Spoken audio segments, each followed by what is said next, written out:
We believe that when nations respect the rights of their neighbors and defend the interests of their people, they can better work together to secure the blessings of safety, prosperity, and peace. Each of us here today is the emissary of a distinct culture, a rich history, and a people bound together by ties of memory, tradition, and the values that make our homelands like nowhere else on earth. That is why America will always choose independence and cooperation over global governance, control, and domination. I honor the right of every nation in this room to pursue its own customs, beliefs, and traditions. The United States will not tell you how to live or work or worship. We only ask that you honor our sovereignty in return.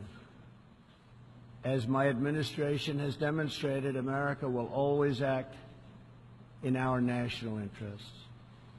I spoke before this body last year and warned that the UN Human Rights Council had become a grave embarrassment to this institution, shielding egregious human rights abusers while bashing America and its many friends.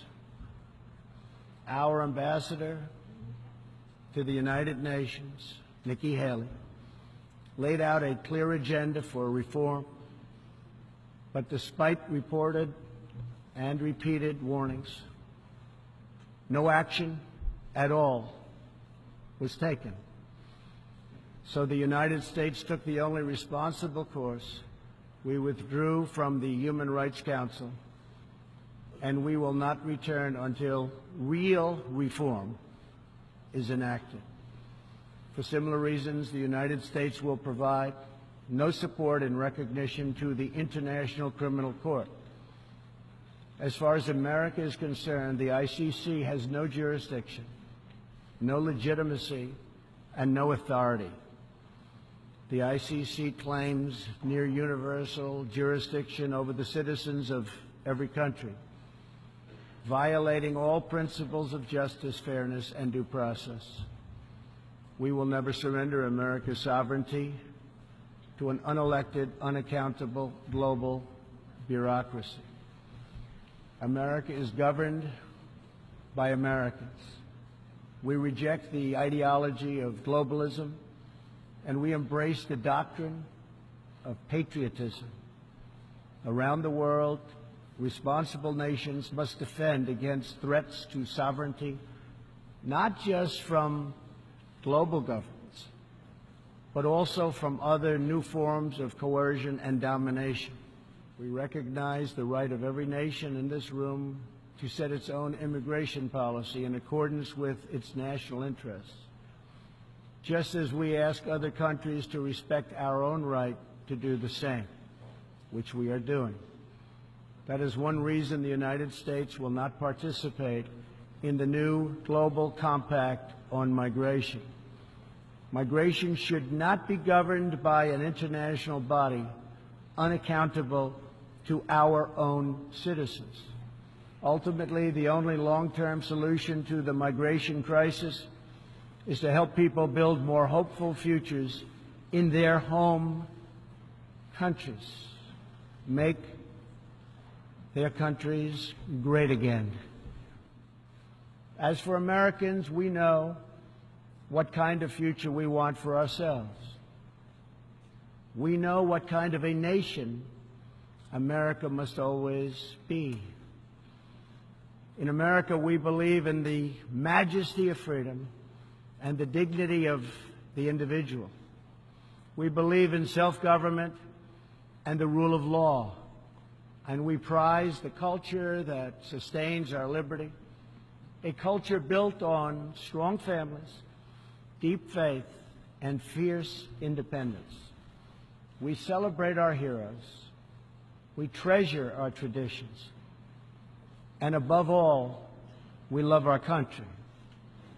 Inside everyone in this great chamber today, and everyone listening all around the globe, there is the heart of a patriot that feels the same powerful love for your nation, the same intense loyalty to your homeland, the passion that burns in the hearts of patriots and the souls of nations has inspired reform and revolution, sacrifice and selflessness, scientific breakthroughs, and magnificent works of art. Our task is not to erase it, but to embrace it, to build with it, to draw on its ancient wisdom, and to find within it the will to make our nations greater, our region safer, and the world better. To unleash this incredible potential in our people, we must defend the foundations that make it all possible. Sovereign and independent nations are the only vehicle where freedom has ever survived, democracy has ever endured, where peace has ever prospered.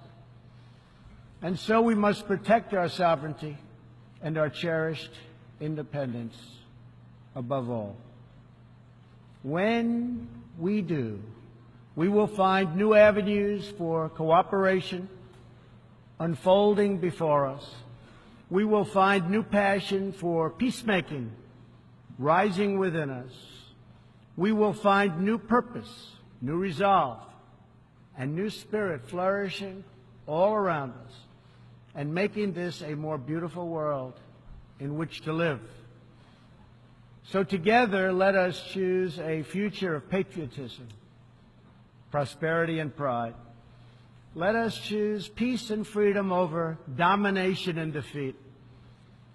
And let us come here to this place to stand for our people and their nations, forever strong, forever sovereign, forever just, and forever thankful for the grace and the goodness and the glory of God.